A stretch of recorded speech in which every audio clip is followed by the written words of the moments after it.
కృపను బట్టి ఉదయకాలం కూడా నేను అనుకోలేదు. నిద్ర లేచిన తర్వాత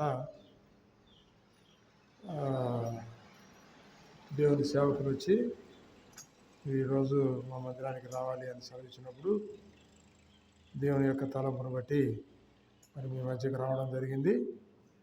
దాన్ని బట్టి దేవునికి స్తుతులు చెల్లించుకుంటున్నాను. పిల్లరా, ఏదైనా రోజు దినచర్య దేవుడు మనకి ఇస్తేనే ముందుకు సాగుతాం అని నేను తలుస్తాను ప్రతిరోజు. ఈరోజు మరి ఆశ్రమం గారిని కూడా తీసుకురావాల్సింది, ముందు తెలిస్తే తన్ని వాళ్ళ కోడల దగ్గరికి పంపించి వచ్చి ఉదయాన్నే, అందువల్ల తీసుకురాలేకపోయాను. తర్వాత అన్న చెప్పారు అమ్మగారిని కూడా తీసుకురండి. ప్రార్థనకు రావడం కంటే ప్రాముఖ్యమైన సంగతి ఏముంటుంది? మనం ఎన్నిక చేయబడింది అందుకు, కనుక అందులో సందేహం లేదు. ఇంటి దగ్గర లేకపోవడం వల్ల తీసుకురాలేకపోయాను. అయితే ఈరోజు ప్రత్యేకంగా ప్రతి నెల చేసేటువంటి ఉపవాస ప్రార్థన అని మనం నాకు ఉదయకాలం చెప్పారు అయ్యగారు సేవకులు, ఈ మందిరం యొక్క సేవకులు.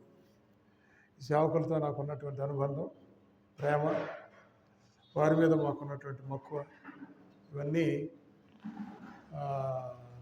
ఇలా నడిపించినాయి. ఉపవాస ప్రార్థన గురించి మనం ధ్యానం చేయాలంటే చిన్న ప్రార్థన చేసుకొని వాక్యాన్ని ధ్యానం చేయాలి. చిన్న ప్రార్థన చేసుకొని అని మీరు కూడా ప్రభా నాతో మాట్లాడండి, ప్రభా నేను ఎలా ఉన్నానో నాకు తెలియజేయండి అని మీరు కూడా అడగండి. అప్పుడే మన ప్రార్థనకి సార్థకత. పరిశుద్ధుడ గరుడైన తండ్రి, మహోపకారి, కృపాసత్య సంపన్నుడ, నీ పరిశుద్ధ నామానికి స్తోత్రాలు, వందనాలు. ఆశ్చర్యకరుడా, ఈరోజు ప్రభా మీరు ఎక్కడ నిలబెట్టేందుకు మీకు వందనాలు తెలియజేసుకుంటూ ఉన్నాం. సంఘమంతా ప్రతి నెల ఇలా ప్రభా 2వ శనివారం 3వ శనివారం మరి ఇలా కూడి ప్రార్థన చేయడం, ఉపవాస ప్రార్థనలో గడపడం అనేటువంటిది వారికి ఇచ్చినటువంటి కట్టుబాటు. వారు అలా సాగుతున్నారు. సంఘ నాయకులు అలాగ నడిపించడానికి మీరు సహాయపడుతున్నారు. ఇదేనా ప్రభా కొన్ని విషయాలు మేము హెచ్చరిక చేయబడడానికి, మమ్మల్ని ప్రభా ఎలాగా ఉపవాస దినంలో ఎలాగ ఉండాలో అని జ్ఞాపకం చేసుకోవడానికి, అది మాకును, మా కుటుంబాలకును, మా బిడ్డలకును, సంఘానికి, దేశానికి ఎలాగా క్షేమంగా ఉంటుందో కొన్ని విషయాలు జ్ఞాపకం చేసుకోవడానికి మీ పరిశుద్ధ గ్రంథము సహాయంతో మేము మాట్లాడాలని తలుస్తున్నాం.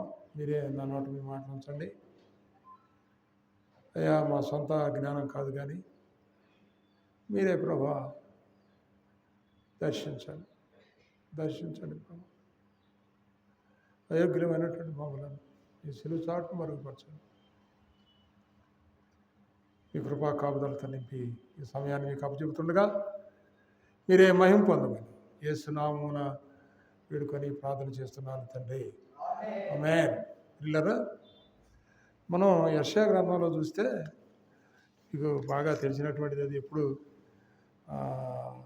జ్ఞాపకం చేస్తూనే ఉంటారు. యెషయా గ్రంథము 58వ అధ్యాయంలో ఉపవాస దినాన్ని గురించి చాలా స్పష్టంగా పాత నిబంధనలో యెషయా గారి ద్వారా మనకు తెలియజేశారు.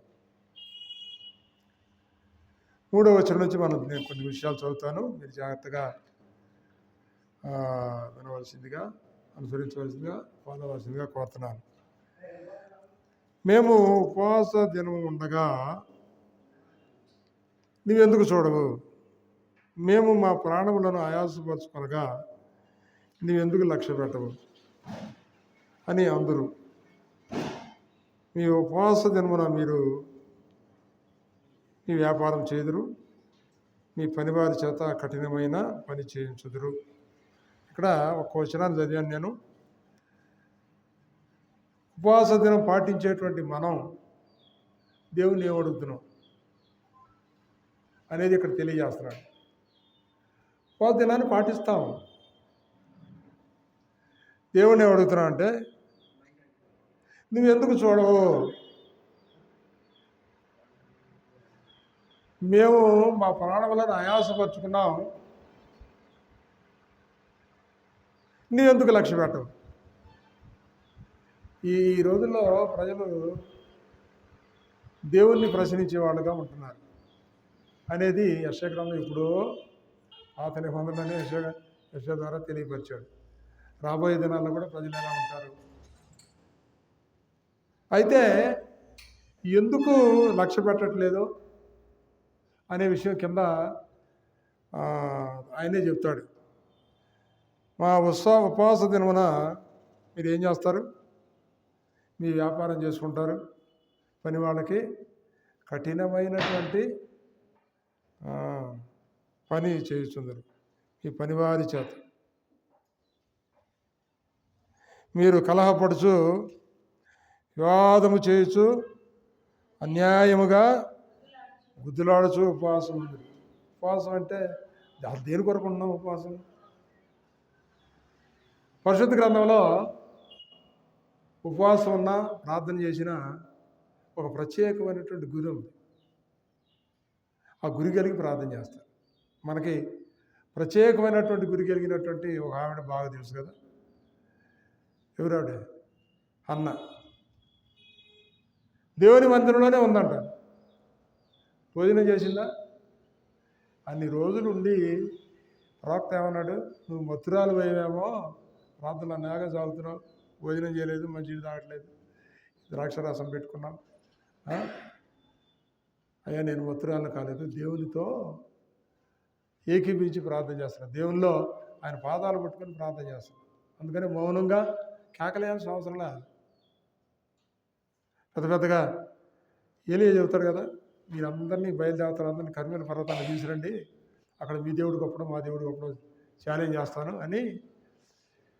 తనిక ఆయన నమ్మిన దేవునిని హెచ్చించడానికి, గణపరచడానికి ఆయన చేసుకున్నటువంటి చివరి స్టెప్. అంతకుముందేమో దాక్కున్నాడు, కేదిత్ వారి దగ్గర దాక్కున్నాడు, సారేపతి ఎదరాల దగ్గరికి వెళ్ళాడు.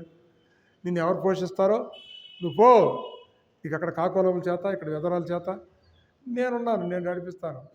రాజులు యాజకుల్ని చంపాలని ప్రయత్నం చేసినా నిన్ను కాపాడేవాడు నేను, ఇశ్రాయేలుని కాపాడేవాడు కునుకుడు నిద్రపోవడం తెలుసు కదా. ఆయన కాపుతాలు ఇచ్చాడు. ఇక దేవుడు ఆయన చేత ఏం చేయించాలనుకున్నాడు? ఒక ఆశ్చర్యమైనటువంటి కార్యం చేయించాలనుకున్నాడు. నువ్వు సేవించేటువంటి దేవుడు, నువ్వు వెంబడించేటువంటి దేవుడు ఎంత గొప్పడో నీ చేత నిరూపించబడాలి. అందుకనే ఆవకు పోయి చెప్పోయా, పోయి చెప్పు, ఏమని? నేను ఇక్కడ ఉన్నానని చెప్పండి. నేను ఇక్కడ ఉన్నానని చెబితే నువ్వు ఉంటావయ్యా? నేనేమో పోయి ఆవుతో చెబుతా, నువ్వేమో నీ దేవుడేమో ఇంకో చోట తీసుకెళ్తాడు, అక్కడ పోండి, అక్కడ పోతా, ఇక్కడ పోండి, తీసుకుని కొనిపోబడతావు దూతల చేత, నన్ను చంపేస్తారు కానీ రాజు. కాబట్టి నేను ఎలా చెప్పగలను అని అంటే, నీకేం పర్లేదు, నేను ఈరోజు రాజుకి నన్ను నేను కనపరుచుకోవాలనుకున్నా, నాకేం భయం లేదు, నా దేవుడు ఉన్నాడు అని చెప్పి పంపించినప్పుడు ఏమండి ఆయన వెళ్ళి చెప్తే,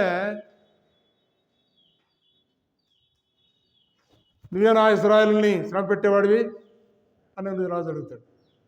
నేను కాదు, నువ్వే బయలుదేవతను పూజిస్తున్నావని, నువ్వేం తప్పు చేస్తున్నావో నిర్మోహమాటంగా చెప్పాడు. రాజు ఏం తప్పు చేస్తున్నాడో నిర్మోహమాటంగా. దేవునికి వెళ్ళినప్పుడు భయం పడాల్సిన అవసరంలా. దేవుని నిజంగా హృదయమాత్రతో సేవించేవాడు, దేవుని నిజంగా వెంబడించేవాడు, ఆయన పాదాలు పట్టుకొని కనిపెట్టేటువంటి వారు ఈ లోకంలో దేనికి భయపడాల్సిన అవసరం లేదు. ఎందుకంటే దేవుడు ఉన్నాడు. ఆయన సమస్తాన్ని చూసుకునేవాడు. నిన్ను కాపాడువాడు కునుకోడు, నిద్రపోడు. ఆయనకి తెలీదా నిన్ను కాపాడాలని? ఆయన సేవకుని ఆయన కాపాడాలని తెలీదా? ఆయన నమ్మినటువంటి వారిని కాపాడాలని తెలీదా? అయితే లోక సంబంధంగా మానవ మాతృలుగా బలహీనత.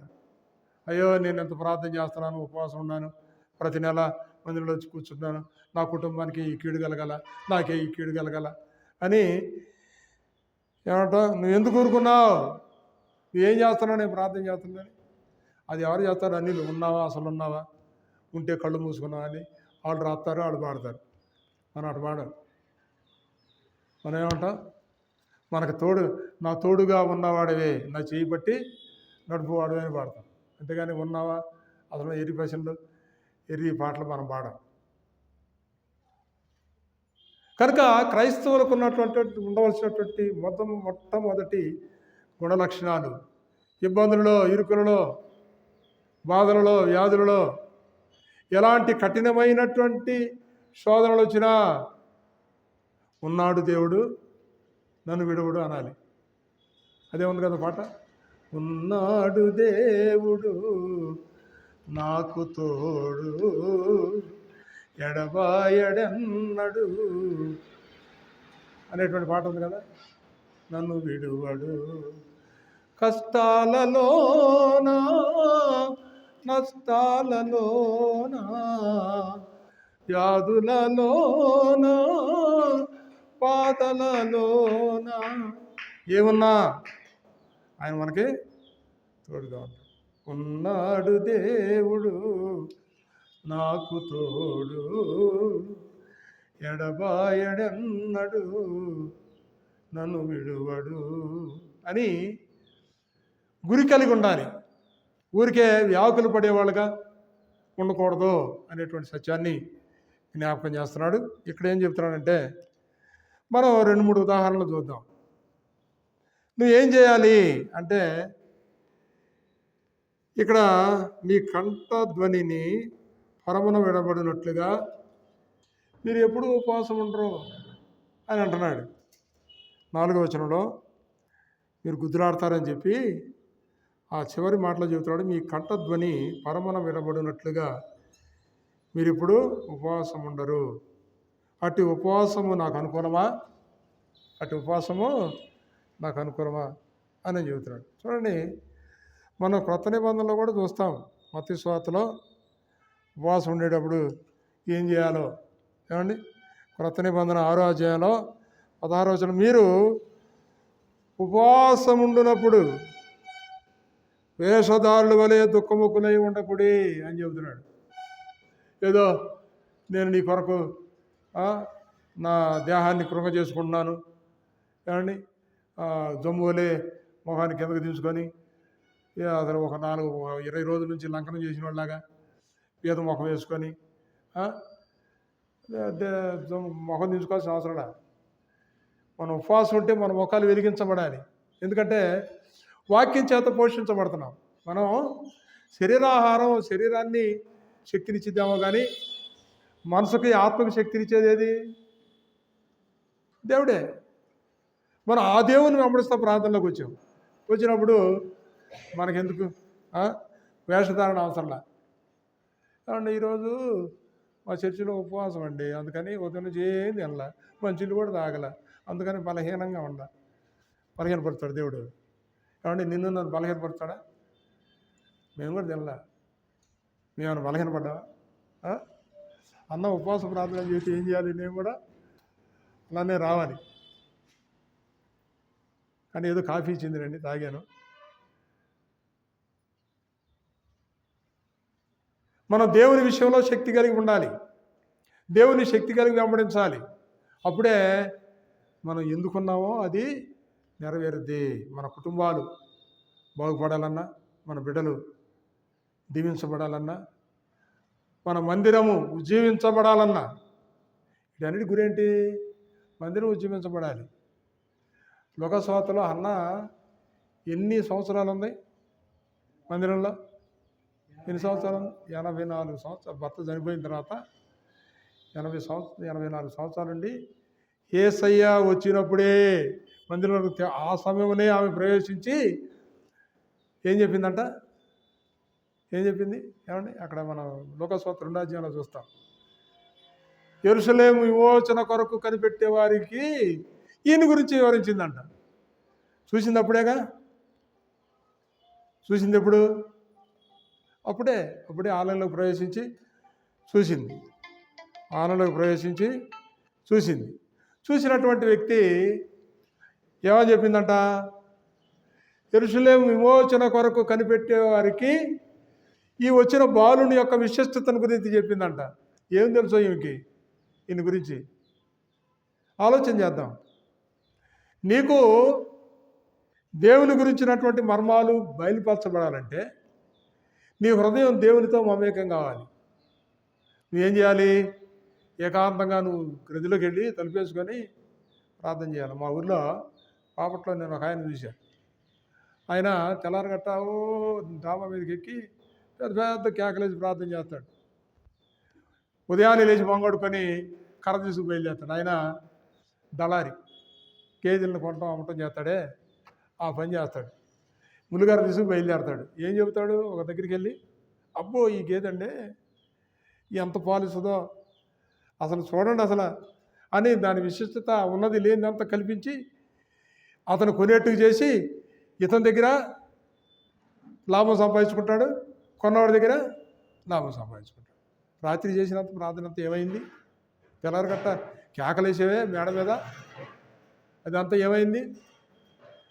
న్యాయాన్ని గురించి, నీతిని గురించి, దేవుని యొక్క విశిష్టతల గురించి వెలుగెత్తి ప్రార్థన చేసావే, దేవుడు నాకు తోడుగా ఉంటాడన్నావే, నీలో కొంచెమైనా ఆ బీజాలు ఉన్నాయా అని దేవుడు చూడ్డా? ఏమన్నా నేనైతే చూస్తాడు అనుకుంటా. మనం ఏం ప్రార్థన చేస్తున్నామో అది దేవుడు చూసి వేషధారుల వలె చేయకని చెబుతాడు. అదే చెబుతాడు కొత్త నిబంధనలో. కానీ మీరు ఉపవాసము చేస్తున్నప్పుడు వేషధారుల వలె దుఃఖం ముక్కుదై ఉండకండి. ఇతరులు చూడాలని కాదు, దేవుడు చూడాలని ఉండాలి. ఎవరు చూడాలి మనల్ని? ఎవరు చూడాలి? దేవుడు చూడాలి. నీవు నిజంగా నీ లక్ష్యానికి ఎదుర్కోవడానికి ఉపవాసం ఉండి ప్రార్థన చేస్తున్నావా? లేదో అయ్యగారు ప్రతి నెల పెట్టాడు కనుక కాసేపు కూర్చొని వస్తే అయిపోతులే అనేటువంటి తలంపుతో వచ్చావు. అయ్యగారు దేవుని యొక్క సంకల్పాన్ని బట్టి, దేవుని యొక్క ఆలోచనను బట్టి ఏం చేశారు? ఉపవాస ప్రార్థన. మీరు ఆత్మలో మేలు పొందాలని, మీ కుటుంబాలు మేలు పొందాలని, మీ బిడ్డలు ఆశీర్వదించబడాలని. అయ్యగారికి ఏంటి ఇందులో? అయ్యగారికి వచ్చిన లాభం ఏంటి? మీరు ఆలోచించండి ఒక్కసారి. మనం ఆలోచన చేద్దాం. అయ్యగారికి ప్రత్యేకంగా ఉన్నటువంటి స్వార్థం ఏమైనా ఉందా ఇందులో? ఎందుకు ఇలాంటి భారాలు వహించాలి అనంటే, దేవుణ్ణి కలిగినటువంటి వారం, దేవుని గుర్తెరిగినటువంటి వాళ్ళము, దేవుని కొరకు పనిచేయడానికి నిత్యం ఏదో ఒకటి చేస్తూనే ఉంటాం. అది ఎందుకు చేస్తున్నావు? డబ్బులు ఖర్చు కదా అంటే అవుతాయి. దేవుడు ఈడా? దేవుని వైపు చూస్తాం, దేవుడే ఇస్తాడు.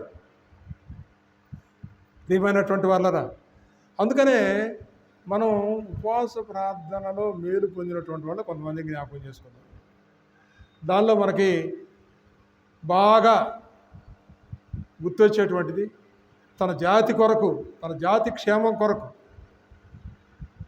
ఏం చేసేద్దారో ఎస్తేరు గ్రంథంలో చూస్తాం. ఒకటి.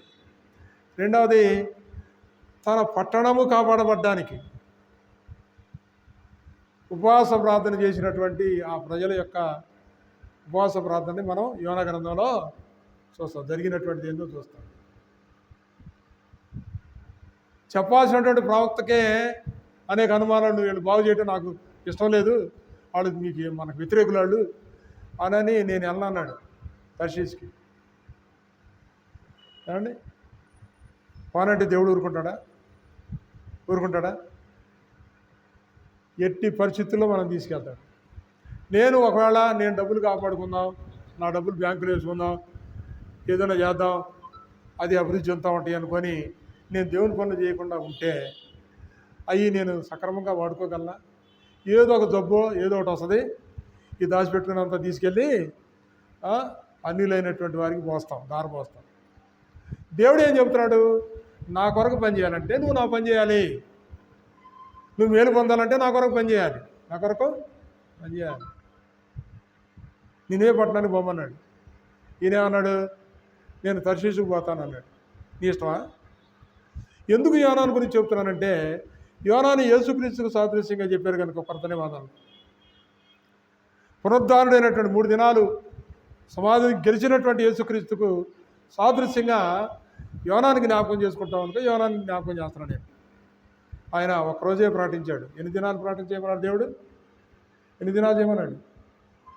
3 దినాలు చేయమంటే ఆయన ఒక్కరోజు చేసి ఏం జరుగుతుందో చూస్తున్నాడు. ఏమండి, దేవుడు తన చేయాలనుకున్న పని చేయకుండా మాట్లాడా? ఈయన వేయకుండానే సొర చెట్టు పుట్టించాడు, అతనికి నీండిచ్చాడు.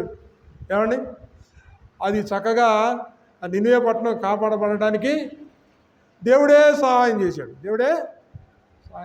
కనుక మనం ఒకసారి యోనా గ్రంథానికి వెళదాం. 3వ అధ్యాయం 5వ వచనం చూస్తే,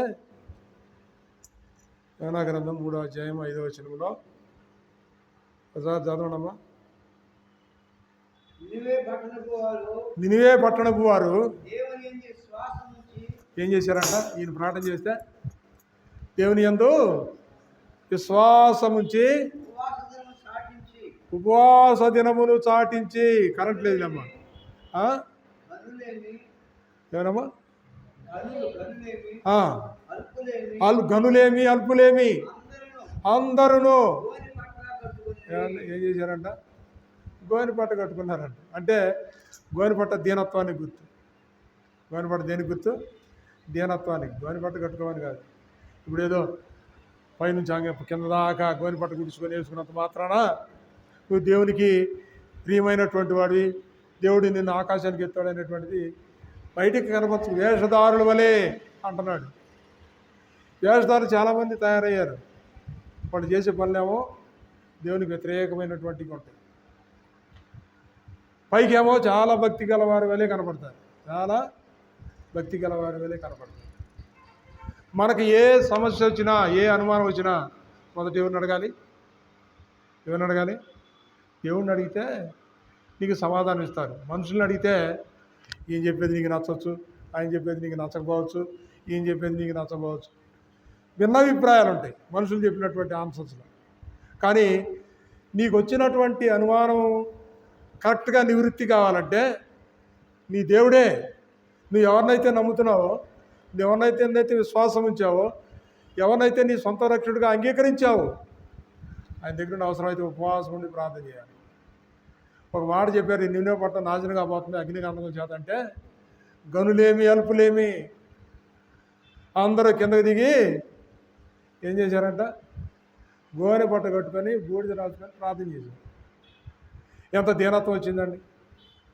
మనం ఎప్పుడైనా అటు చేస్తున్నాం అంటే, నేను గోనె పట్ట కట్టుకో బూడిద రాసుకోమని చెప్పట్లా. అలాంటి దీనమైన స్థితిలో నీ దేవుని పాదాలు పట్టుకుంటున్నావా అని అడుగుతున్నాను. చూడండి, ఈయన ఒక గ్రామం కాపాడటానికి, ఒక గ్రామం నశించిపోకుండా, ఒక పట్టణం నశించిపోకుండా ప్రజలందరూ కాపాడటానికి చేసినటువంటి పని, వాళ్ళందరూ కూడా విధేయులయ్యారు కనుక, ఉపవాసం ఉండి ప్రార్థన చేశారు కనుక దాన్ని రక్షించుకోగలిగారు. ప్రజలను రక్షించుకోవడానికి ఏ యోగ్యత లేనటువంటి ఎస్తేరుని తీసుకెళ్ళి రాజాస్థానంలో కూర్చోబెట్టాడు దేవుడు. ఊరికినే అనుభవించడానికా? అందరం ఎక్కించింది రాజు దగ్గర కూర్చొని పంచపక్ష పరమాణాలు తిని ఏమంటే పన్నీరుతో స్నానం చేసి అలంకరణ చేసుకోవడానికా? కానీ ఆవిడ ఎంత తగ్గించుకుంది, ఎన్నిక చేయబడేటప్పుడే మిగిలినటువంటి వారిలాగా అందమైన అలంకరణ ఏం చేసుకోవాలి. మామూలుగా వెళ్ళింది దేవుడు ఆవిడ రాజు దృష్టిలో పట్టడానికి, రాజుకి ఇష్టపడాలనేటువంటి కోరిక రాజుకి ఎవరు పుట్టించారు? ఎవరు పుట్టించారు? ఈ సౌందర్యం కాదు, ఈమె అలంకరణ కాదు, దేవుడే పుట్టించాడు. ఎందుకంటే ఈవిడ ద్వారా జరగవలసినటువంటి పనులు ఉన్నాయి ఆ రాజ్యంలో. దుష్టైనటువంటి హామాను శిక్షించబడాలన్నా, ఏమండి మొద్దుకై చెప్పినటువంటి మాట నెరవేరాలన్నా ఎవరు కావాలి? ఎస్తేరు గ్రంథంలో చూస్తాం 4వ అధ్యాయం 15-17 వచనాల్లో. ఏమండి వారందరూ యూదుల రక్షణ కొరకు వాడు ఏం చేశారు? అందరినీ పిలిచి ఏమండి ఏం చేశాడు? ఉపవాస దినాన్ని పాటించిందంట. చెలికత్తెలు కూడా తన దగ్గర పనిచేసి చెలికత్తెలు ఆవిడ అందరూ యూదులందరి రక్షణ కొరకు, యూదులందరి చూడండి, మొర్దెకై చేసినటువంటి ప్రార్థన, ఆయన మొట్టమొదట గోనెపట్ట కట్టుకున్నాడు, ప్రార్థన చేశాడు. ఎస్తేరుకి కఠినమైనటువంటి సమాచారాన్ని పంపించాడు. ఏమని? నువ్వు ఆడ కూర్చొని సౌఖ్యాన్ని అనుభవించడం కాదు, నిన్ను పెట్టింది అందుకు కాదు, నిన్ను ఎందుకు దేవుడు ఉన్నతమైన స్థానం పెట్టాడో గుర్తుపెట్టుకో. నీ జాతి ప్రజలను అన్యాయం చేయబోతున్నారు, అందరినీ చంపాలని చూస్తూ ఉన్నారు. ప్రియమైనటువంటి వాళ్ళ, ఈ రోజులో మనం కత్తి డాలు కర్ర తీసుకొని వీధుల్లో పడి క్రైస్తవులకు అన్యాయం జరుగుతుందని మనం చెప్పాల్సిన అవసరం లేదు, ఎవరిని కొట్టాల్సిన అవసరం లేదు. నీ సంఘంలో నువ్వు ప్రార్థన చేయి, నా సంఘంలో నేను ప్రార్థన చేస్తాను. సంఘాల్లో ప్రార్థన చేయండి. నీకు వచ్చే విపత్తుని కాపాడడానికి దేవుడే ఉంటాడు. దేవుడే ఆ విపత్తుల నుంచి రక్షిస్తాడు. ఇటు శాసనము చేయబడిందని తెలిసి కూడా దానియేలు ఏం చేశాడమ్మా? వాళ్ళందరినీ పిలిచి ప్రార్థన చేసి దినానికి 3 మారు యెరూషలేము వైపు గోడ వైపు తన కిటికీలు తెరిచి ఏం చేశాడు? ఉపవాసం ఉండి ఏం చేయాలి? ఇంట్లో పడుకొని నిద్రపోవటం కాదు, ప్రార్థన చేయాలి. ఉపవాసం ఉండి ఏం చేయాలి? వాడు చేసింది అదే, ప్రార్థన చేశారు. ప్రార్థన చేస్తే కలిగినటువంటి ప్రయోజనం ఏంటి? ఏమండి? దానియేలుని సింహాసనంలో రక్షించాడు. షడ్రక్ మేషక్ అబేద్నెగోల్ని అగ్నిగంధకం నుండి క్షేమంగా బయటికి తీసుకొచ్చాడు. చివరికి మీరు సేవించే దేవుడే నిజమైన దేవుడని రాజు అన్నాడు. చేయడా అంటే ఊరికే చదువుకోవడానికి వినడానికేనా ఈ పరిశుద్ధ గ్రంథంలో చెప్పిన మాటలు? నీ పట్ల నా పట్ల నెరవేర్చడా? అయ్యో నా కుమారుడు అన్యాయంగా పాడైపోతున్నాడు ప్రార్థన చేసేప్పుడన్నా. ఏబిఎం వాళ్ళు అంట మొట్టమొదట ఒక స్వార్థికుడిని ఫారినర్ని ఓ చోట పంపారండి సంఘాలు కట్టమని. ఎన్ని నెలలు ఎన్ని సంవత్సరాలైనా ఒక సంఘం ఒక ఆత్మ కూడా రావట్లేదండి. పాల పొడి పంపిస్తున్నారు, డబ్బులు పంపిస్తున్నారు, గుడ్లు పంపిస్తున్నారు, అన్నీ పంపిస్తున్నారు, కానీ ఏం ప్రయోజనం జరగట్లేదు. ఇతను అక్కడి నుంచి బర్మా పంపిద్దాం అనుకున్నారండి. ఇతను లాభం లేదు, ఇక్కడ బర్మా పంపిద్దాం దేవుని సేవన కొరకు అనుకున్నాడు. ఆ కమిటీలో ఉన్నట్టు ఒక అతను లేచి వ్యతిరేకించాడు, వద్దు ఇతను చేయనియండి అన్నాడు. ఎందుకని? అంజూరపు చెట్టు కట్టి నాటెను ద్రాక్ష వనమందు. యజమాని ఏం చేశాడు? నరికేద్దాం అన్నాడు. దేవుడు నరికేద్దామంటే యజమాని ఏం చేశాడు? అయ్యా 1 సంవత్సరం దానికి పాదు తీస్తాను, నీళ్లు పోస్తాను, ఎరువేస్తాను. సేవకులు చేసే పని అదే. సేవకులు విశ్వాసులైనటువంటి వారు సేవకుల మీద ఆశ్రయపడుతుంటారు. సేవకుడు పనికి వాళ్ళని దొంగను ప్రేమిస్తాడు, అన్యాయస్తురాలను ప్రేమిస్తాడు, మమ్మల్ని పట్టించుకోడు అనుకుంటారు. కానీ దేవుడు ఏం చెప్పాడు తెలుసా? పాదు తీయాలి, ఎరువేయాలి, నీళ్ళు పోయాలి. ఆ బాధ్యత ఎవరికి ఇస్తారు? సేవకులకి ఇస్తారు. సేవకుడు చేసే పని అదే. అందుకనే దేవుడు చెప్పినటువంటి మాటకు ఇదే. దేవుడు ఏం చెప్పాడు? నేను నశించిన దానిని వెదకి రక్షించడానికి ఈ లోకానికి వచ్చా. ఇక్కడ నా సంఘంలో నశించిపోయే కొరకు మరి దేవుని సేవకులు ప్రయాసపడద్దా?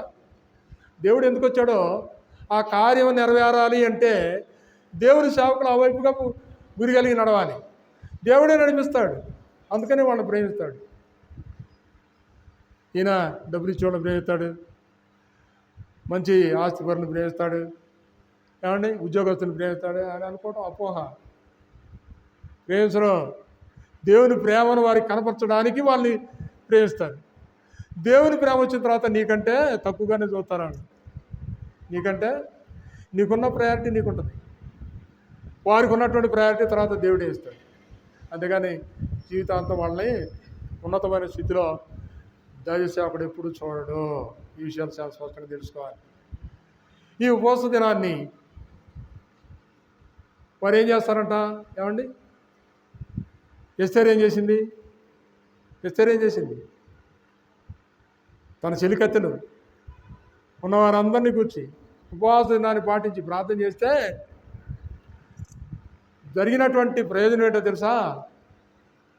తన జాతి వారి మొత్తానికి విమోచన, తన జాతి వారందరికీ విడుదల. ఎవడైతే ఈ పని చేయించాలని పెద్ద కొయ్యను చేశాడో భార్య ఏం చేసింది తెలుసా? ముద్దుకే నాకు వంటలేదు, నమస్కారం చేయట్లేదంటే ఏం సలహా ఆడితే నీకేం పనయా?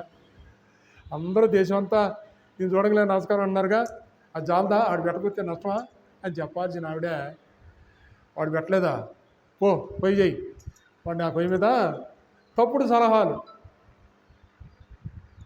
మనసు నీ భర్త మంచి ఆరోగ్యకరమైనటువంటి ఆలోచనలు ఉంటే నీ సలహాలు నీ భర్తకి ఎలాంటిగా ఉన్నాయి?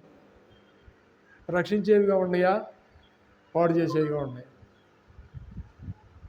ఇవి కూడా ప్రతి విషయంలో జాగ్రత్త కలిగి ఉంటాం. ప్రతి విషయంలో జాగ్రత్త కలిగి ఉంటాం. అప్పుడే మనం ప్రార్థన చేసినప్పుడు మన ప్రార్థన దేవుడు వింటాడు. ఇశ్రాయేలీయులు ఐగుప్తులో బానిసత్వంలో నిర్గమకాండంలో ఉంటుంది. మొరపెట్టారు, వారి మొర నేను విన్నాను అని నాయకుడైనటువంటి మోషేని పంపించాడు. నాయకుడైన మోషేని లక్షల మందిని విడిపించడానికి దేవుని ఒక్కరి చేత ఎన్ని గొప్ప కార్యాలు చేశాడో మనకందరికీ తెలుసుగా. చాలాసార్లు పరిశుద్ధ గ్రంథంలో చదువుతాం. తెగుళ్ళు, ఈయన కూడా ధైర్యం, ఈయనకి నీకు నాకు మాట చేత కాదు నీకు. ఐగుప్తులు ఎన్నాళ్ళలో రాజస్థానంలో పిలిచి నేర్చుకున్నావు, గుర్రస్వారీ నేర్చుకున్నావు, శాస్త్రం నేర్చుకున్నావు, అన్నీ నేర్చుకున్నావు. 40 సంవత్సరాలు అక్కడ ఉన్నావు. 40 సంవత్సరాలు నీ మామ దగ్గర ఏమండి ఎంతో వినయం నేర్చుకున్నావు, విధేయత నేర్చుకున్నావు. విడిపించడానికి నీకు చేత అయితేనే కదా ఏం పంపుతుంది. నా చేత కదా అనొద్దు, నీకు నీ ఆరోని పంపిస్తాను నీకు తోడు. ఏమన్నాడు? ఏమన్నా మాట్లాడకుండా వెళ్ళి అద్భుతమైనటువంటి కార్యం, ధైర్యంగా ఫరో దగ్గర నిలబడి అనేక సూచక్రియలు చేసి విమోచన కొరకు ప్రార్థన చేసేవారికి విడుదల కలిగించాడు. ఒక నాయకుడిగా ఉన్నాడు. లక్షల మంది. రే సహోదరి, ఈ మధ్యాహ్న కాల సమయంలో ఒకటే జ్ఞాపకం పెట్టుకో, నీ ప్రార్థన దేవుడు వింటాడు. నీ ప్రార్థన దేవుడు నినివే పట్టణస్థులు చేసిన ప్రార్థన వినలేదా? విన్నాడా లేదా? అన్న ప్రార్థన వినలేదా? ఎస్తేరు చేసినటువంటి ప్రార్థన వినలేదా? ముద్దుగా చేసిన ప్రార్థన లేదా? రాజు సైసో సింహాసనం దిగాడండి. దావీదు చేసిన ప్రార్థన వినలేదా? నీ ప్రార్థన ఎందుకన్నాడు అంటే నీ ప్రార్థనలో దెర్ ఇస్ నో పవర్. శక్తి కలిగిన ప్రార్థన లేదు మనలో. శక్తి కలిగిన ఆగస్టు 15 ఇక్కడ చేయడానికి ఎంత ప్రార్థన చేసాం. అయ్యగారు దేవుని వాక్కు అన్నా మీకేం పర్లేదు 150 మంది పైన వస్తారన్నాడు. అతను ఎక్కడ చెబుతున్నాడు ఈ మాట అనుకున్నాను. నేను ఆశ్చర్యపోయా. కానీ వచ్చింది అంతమంది చూశారుగా. అలాంటి ఆశ్చర్య కార్యాలు దేవుడు చేస్తాడు. తన సేవకుల నోట ఆ మాట ఉంచుతారు. తన సేవకుల నోట ఆ మాట ఉంచుతారు. అప్పుడు ధైర్యం వచ్చింది. నిజంగా అయ్యగారు చెప్పిన మాట కరెక్టే. దేవుడు ఎంత గొప్పవాడు, ఆశ్చర్యకరం. ప్రభా, నాలో కొంచెం బలహీనత ఉంది, ఆ బలహీనతను కూడా తీసివేసుకోవడానికి ఈ దినం నీ ఆశ్చర్యకార్యం చేసావని నేను సంతోషించాను. రేపు కూడా అదే అనుకుంటున్నాను. రేపు అక్టోబర్ 9 మీకు అందరికీ చెబుతున్నాను. అక్టోబర్ 9 అక్కడ అంబేద్కర్ భవన్లో మంచి మీటింగ్ ఉంది. సిరిల్ కన్న గారు గొప్ప సేవకుడు ఆయన. నాకు తర్వాత చెబుతున్నారు ఎవరో మీ ఫెలోషిప్ నుంచి వెళ్ళాడు బయటకని. అనుకోకుండా పిలిచాయండి. మా ఫెలోషిప్ అని ప్రేమతో పిలవాల. నాకు అసలు తెలియదు ఆయన ఎవరు అని మొహం కూడా చూడాలి. నేను ఇంతవరకు మాట్లాడు. మొన్న వచ్చాడు ఇక్కడికి లాదర్ గారు, ఆయనే మాట్లాడాడు, ఆయనే బుక్ చేశాడు. నేను ఇంత నెంబర్ ఇవ్వనా, నేను మాట్లాడుతాను ఒకసారి అని నెంబర్ కూడా ఇవ్వను. ఇంతవరకు అసలు ఆయన మొహం చూడలేదు, ఆయనతో నేను మాట్లాడలే. అయినా దేవుడు రేపు గొప్ప కార్యం చేయబోతా ఉన్నాడు. ఎందుకంటే 3 రోజులు ఇక్కడ ప్రార్థన చేసి రేపు మరలా 4, 5, 6 తారీఖులు మళ్ళీ ప్రార్థన చేయబోతాడు. ఈ ప్రార్థన వెసులుబాటు ఉండదా? ఈ ప్రార్థనకి దేవుడు వింటాడా విండా ఈ ప్రార్థన? నేనైతే నమ్ముతున్నాను తప్పనిసరిగా దేవుడు వింటాడని. కనుకనే ప్రియమైనటువంటి వాళ్ళరా, ఇక్కడ నూతన నిబంధనలో మత్తయి సువార్తలో చెప్పినటువంటి మాట చదివాం కదా మనం. మత్తయి సువార్త 6వ అధ్యాయంలో ఏం చెబుతున్నాడు? 18వ వచనంలో అప్పుడు రహస్యమందు చూస్తున్న నీ తండ్రి నీకు ప్రతిఫలం ఇచ్చును. దీని కొరకు మన ప్రార్థన, మన ప్రయాసం. రహస్యమందు చూసేటువంటి నా దేవుడు నాకు తప్పనిసరిగా ప్రతిఫలం ఇస్తాడు. నేను ఉపవాసం చేయుచున్నట్టు మనుషులకు కనబడవలని కాక రహస్యమందున్న నీ తండ్రికే కనబడవలనని నీ ఉపవాసము చేయనప్పుడు, ఏమండి, రహస్యమందు చూస్తున్న నీ తండ్రి నీకు ఏం చేస్తాడంట? ప్రతిఫలం ఇస్తాడంట. కాబట్టి ప్రియ సహోదరి సహోదరుడా, నీ దేవుడు నీకు ప్రతిఫలం ఇవ్వాలంటే ఆయనతో అంటుకట్టబడాలి. నేను నిజమైన ద్రాక్షవల్లిని, మీరు నాతో అంటుకడితే ఏమవుతారంట?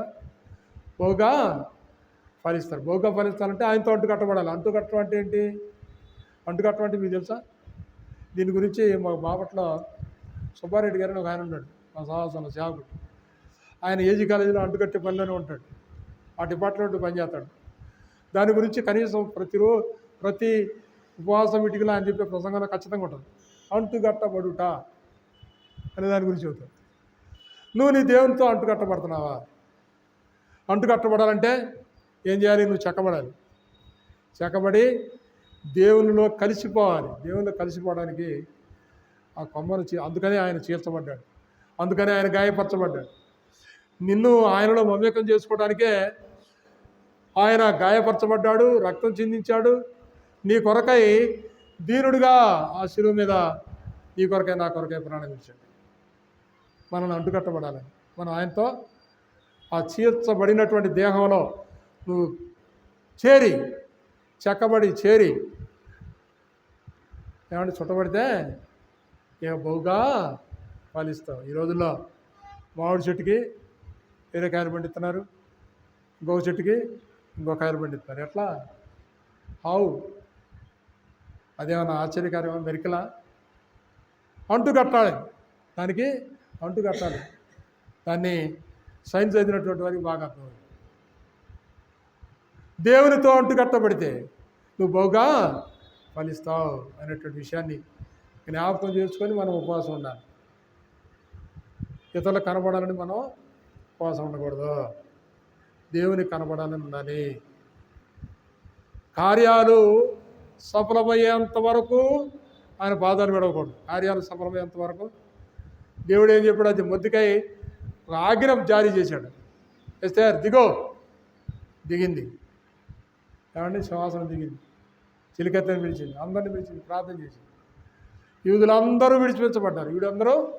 యూదులందరికీ విమోచన తన ప్రజల కొరకై తన రాశరికాన్ని ఉపయోగించుకుంది.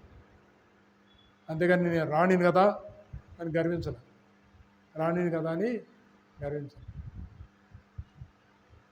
కనుక దేవుని మాటకు లోబడదాం. మన వ్యక్తిగతమైనటువంటి కోరికలు, మన కుటుంబ కోరికలు, మన బిడ్డల క్షేమము, సంఘక్షేమము, రాష్ట్ర క్షేమము ఒకదాని తర్వాత ఒకటి ఏమవుద్ది? ముడివేయబడి ఉంటాయి. ఒకదాని తర్వాత ఒకటి ముడివేయబడి, ఒకదానికి ఒకటి లింకప్ ఉంటుంది. నీ ప్రార్థన నీతోనే కాదు, నీ కుటుంబానికి, నీ బిడ్డలకి, నీ సంఘానికి, ఈ రాష్ట్రానికి, దేశానికి ఉపయోగపడింది. కాబట్టి సంఘంలో ఉపవాసం ప్రార్థన చేస్తుంది, నాయకులు హెచ్చరిక చేసింది. సంఘక్షేమం కొరకే అన్న, సంఘక్షేమం కొరకేనా? ఈ దేశ క్షేమం కొరకు కూడా. మొదట సంఘక్షేమం, కుటుంబాల క్షేమం, తర్వాత దేశక్షేమం. దేవుడు ఈ కార్యాలు తప్పనిసరిగా నెరవేర్చి ఈ సంఘాన్ని విజయపదంలో నడపాలని, విజయింపజేయాలని, సంఘంలో ఉన్న ప్రతి కుటుంబము ఏకీభవించి దేవుని సన్నిధిలో ప్రార్థన చేయాలని చెప్పబడినటువంటి మాటలు నా హృదయంలో భద్రపరచుకోవాలి. దానియేలులాగా భయపడాల్సిన అవసరం లేదు. ఏం చేశాడు? ఇట్టి శాసనం చేయబడిందని తెలిసి కూడా మేడకి యెరూషలేముతో తిరిగాడు. దినానికి 3 మారు ప్రార్థన చేశాడు. అసలు దావీదు ప్రార్థన అయితే నేను మందిరం కనబడితే చేతులు ఎత్తానన్నాడు. స్తుతి ప్రార్థనే. కీర్తన గ్రంథం అంతా స్తుతి ప్రార్థన అనేది చూస్తాం మనం. ఒక రాజు అంటే అసలు నేను అనుకుంటాను దావీదు గొలియాతును చంపేటప్పుడు సౌలు దావీదులో ఏం ఉందని అంత చిన్నపిల్లవాడికి పోరా అన్నాడు? రాజు చేయలేడా? రాజు సైన్యం చేయలేదా? రాజు సైన్యము చేయలేనటువంటి పని ఒక చిన్న పిల్లవాడు చేస్తాడని నమ్మాడు అంటే కారణం ఏంటి? దేవుని ఆత్మ ఇతని చేతనే అతని దెయ్యం పోయింది. ఈ పిల్లవాడి చేతనే దెయ్యాలు పోయింది. అపవిత్రాత్మ చేత శోధించబడేటప్పుడు ఎవరు బాగు చేశారు? దావీదే చక్కని వాయిద్యం వాయించి పోగొట్టాడు.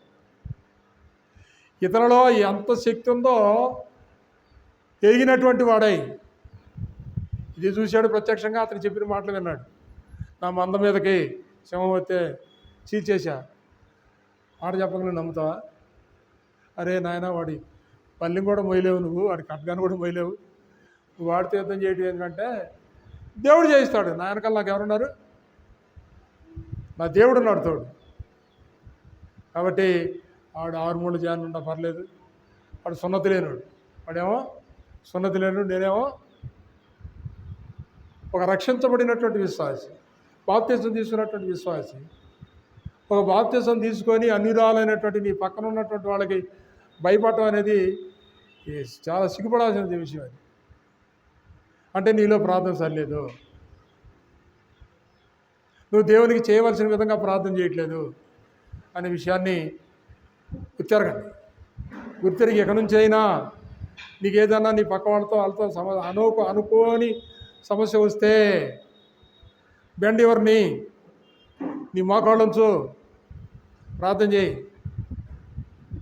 దేవుడే అన్నిటి మీద జీవిస్తాడు. అన్నిటి మీద పారిపోతారండి, అంతే పారిపోతారు, మీ దగ్గరికి కూడా రారు.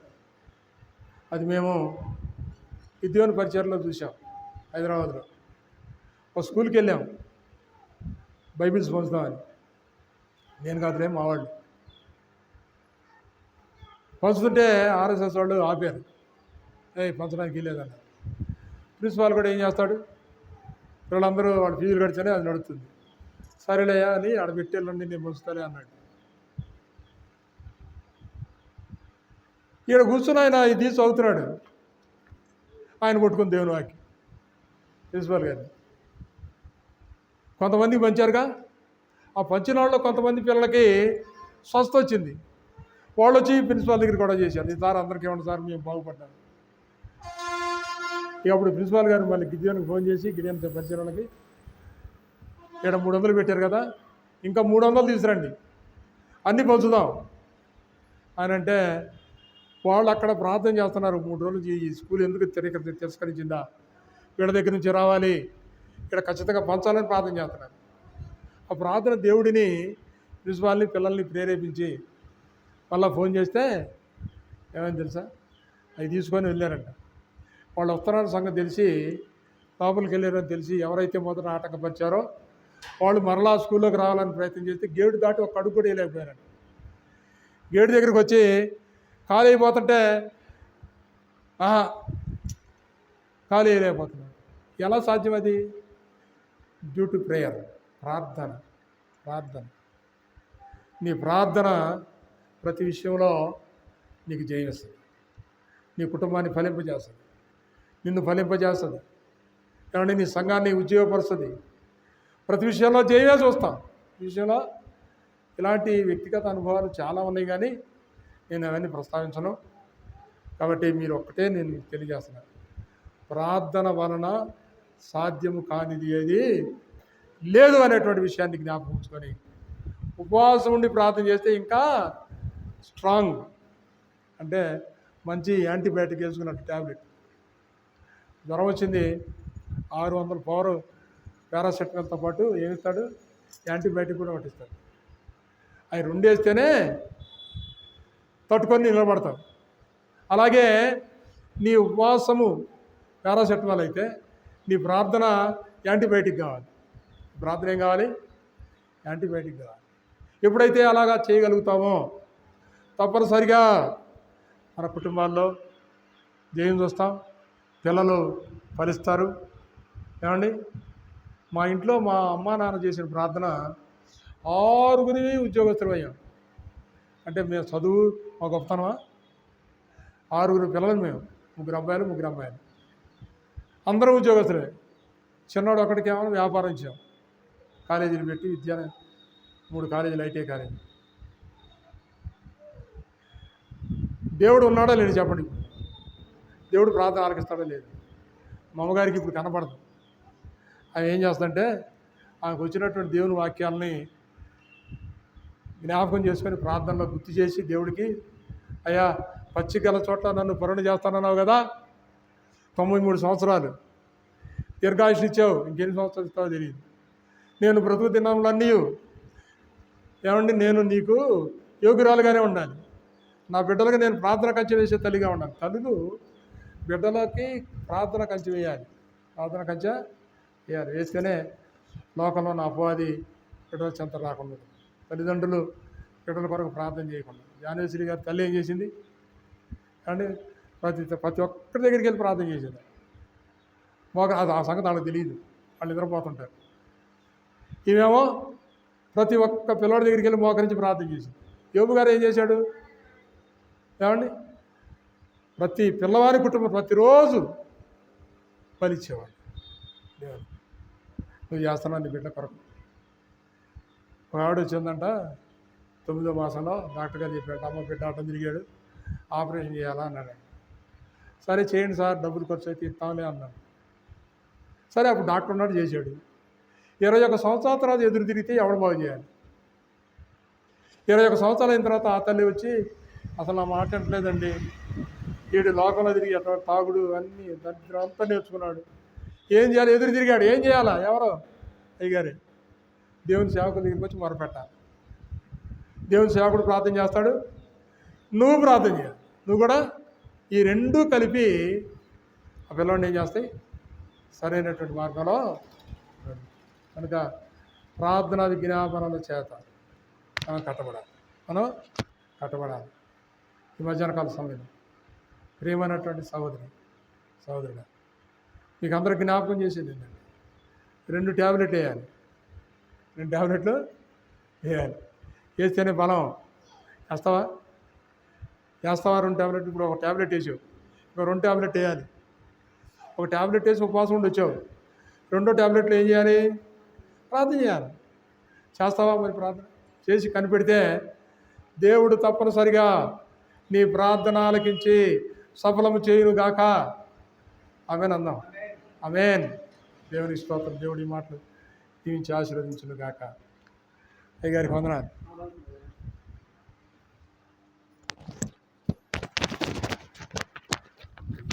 వచ్చేసాను.